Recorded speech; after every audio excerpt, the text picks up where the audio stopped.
scheduled over at NC State to come talk with us. Dr. Bernay has been with the Master's Public Administration program for almost 10 years at NC State.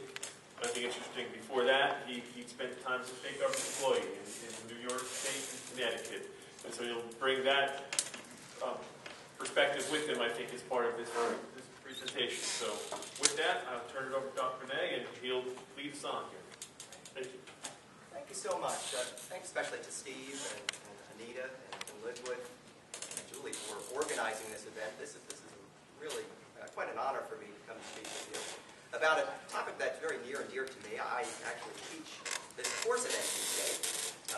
If you're in our Master's of Public Administration program, all our students are required to take a half-semester class in ethics and integrity. So it's a core requirement at NC State. And I've also done similar type presentations for some of our counterparts. I say our because I'm a state employee as well, as a person who works at the State University. I've done similar programs at the Department of Corrections, DMV, and the State Highway Patrol, among others. I'd like to run this in as informal manner as possible with a group this size. If you have any questions or comments, please share them with the group. This is a topic that demands discussion. Doesn't require one person talking to others about what is ethical and what is not ethical. There's so much experience in this room. This is the best way to learn about ethics, is by sharing with one another our experiences and our ideas and our questions. Please share those with the group. Today's session, I'm glad that Steve gave me 2.5 hours. I appreciate that. We'll probably go for about an hour, and then we'll take a 10-minute break, and then we'll go for another hour, and we'll see how we're progressing. Okay? The topic of the discussion is Do the Right Thing, Navigating Through Ethical Dilemmas. And my name is Jim Bernay at NC State University.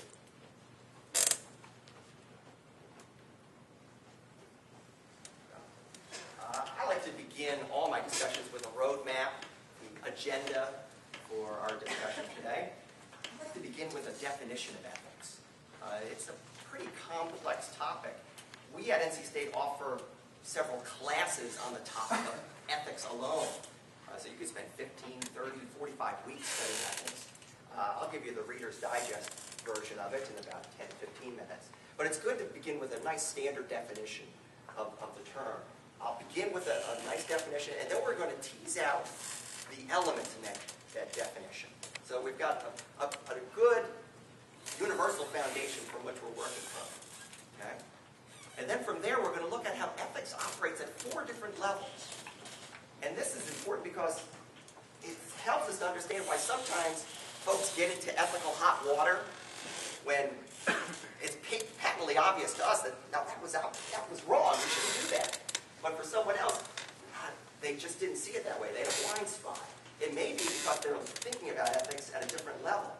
So we're going to talk about ethics at a macro level, a social level, professional level, organizational ethics, and then finally personal morality. That's where we're going to spend a lot of today's session, discussing individual ethics and how we form our ideas about right and wrong, and how we can then basically use those ideas to work through ethical dilemmas that are surely coming our way. You know this better than anyone as experienced public administrators.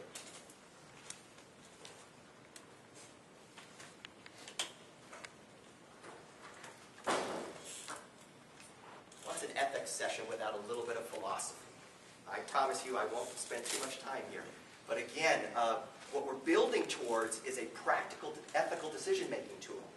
Something that you can use in practice to help you make ethical determinations.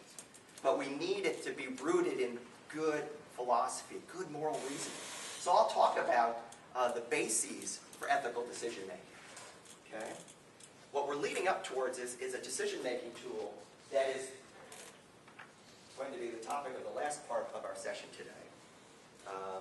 It's a very rational, step-by-step process that you can use whenever you're faced with a complex ethical question.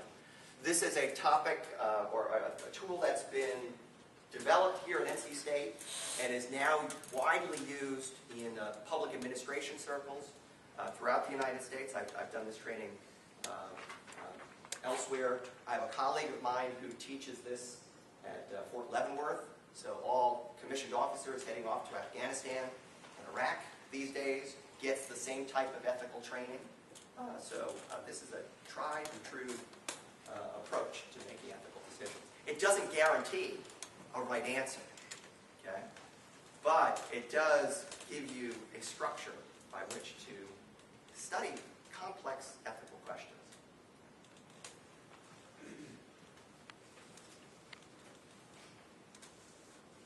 All right, let's begin with the definition.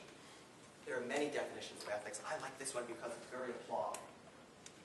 Ethics refers to well-based standards of right and wrong that prescribe what humans ought to do, usually in terms of obligations, principles, virtues, and consequences or benefits to society. Boy, that's a loaded definition. And it's going to require us to take a look at each segment of that definition and get a firm understanding about what's going on here. Refers to well-based standards of right and wrong that prescribe what humans ought to do, usually in terms of principles, virtues, benefits to society, and duties or obligations. Okay? So what we're going to do now is take a look at each of those components in the definition. Let's begin with the refers to well-based standards.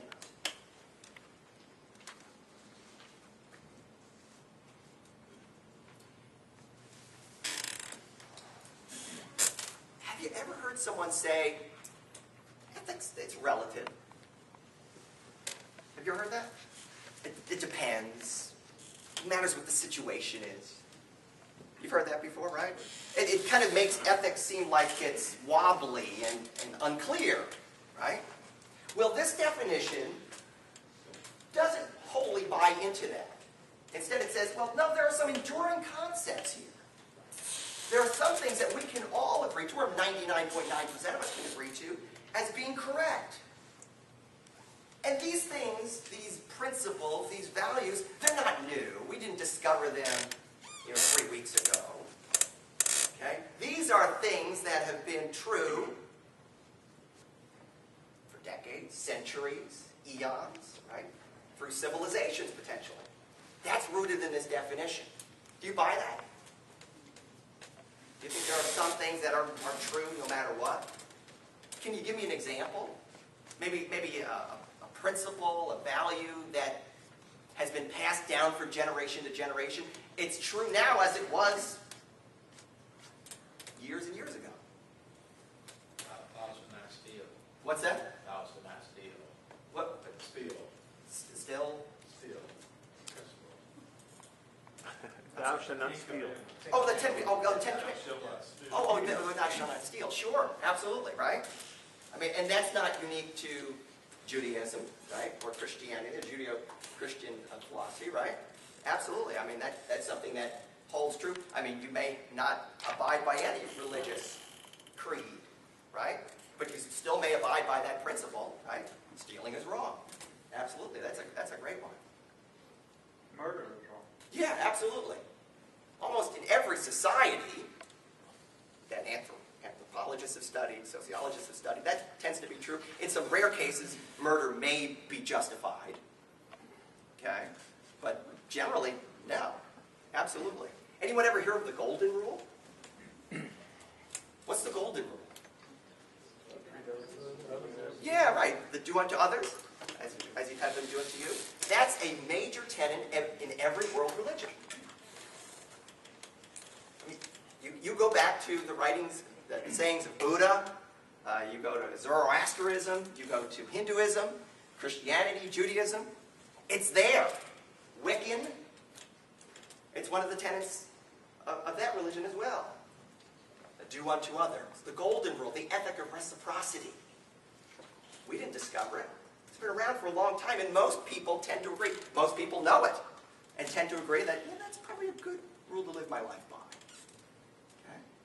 So that's what's embedded in this definition, that there are some enduring principles, values. Albert Einstein, who you would normally not attach to religion, per se, okay, said this.